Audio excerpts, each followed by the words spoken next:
আর মাত্র কিছুদিন সময়।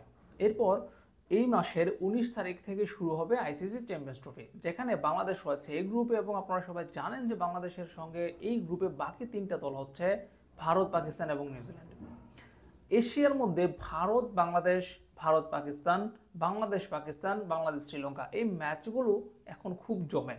তবে যদি আপনি চির প্রতিদ্বন্দ্বিতার কথা বলেন, সেখানে ভারত পাকিস্তানের তো একটা প্রতিদ্বন্দ্বিতার ব্যাপার আছেই। তবে সাম্প্রতিক সময় উত্তেজনাটা খুব বেশি জমে বাংলাদেশ ভারত ম্যাচে। আর সর্বশেষ আওয়ামী লীগ সরকারের পতনের পর বাংলাদেশের সঙ্গে পাকিস্তানের একটা বন্ধুত্বপূর্ণ সম্পর্ক তৈরি হয়েছে, যেটা পাকিস্তানের জনগণের সঙ্গে বাংলাদেশের জনগণের সঙ্গেও বলা যায়। আর সেই দিক থেকে আবার এই ম্যাচটা আরেকটু গুরুত্ব পাচ্ছে। তো সবকিছুর প্রতিফলন দেখা গেল টিকিটের ক্ষেত্রে। বাংলাদেশ এবং পাকিস্তান, বাংলাদেশ এবং ভারত, ভারত পাকিস্তান, এই তিনটা ম্যাচের টিকিট মানে শুরুতেই শেষ। অনলাইনে 30% টিকিট প্রথমে দেওয়া হয়েছিল, সেটা সাথে সাথে শেষ। এরপর যখন প্রচুর পরিমাণে, প্রথমে হচ্ছে বাংলাদেশ পাকিস্তানের ম্যাচটার কথা বলা হয়েছিল, যখন টিকিট যখন হুড়হুড় করে শেষ হয়ে গেল, মাত্র 1 ঘন্টার মধ্যে টিকিট শেষ, তখন আবার টিকিটের দাম বাড়িয়ে দেওয়া হলো।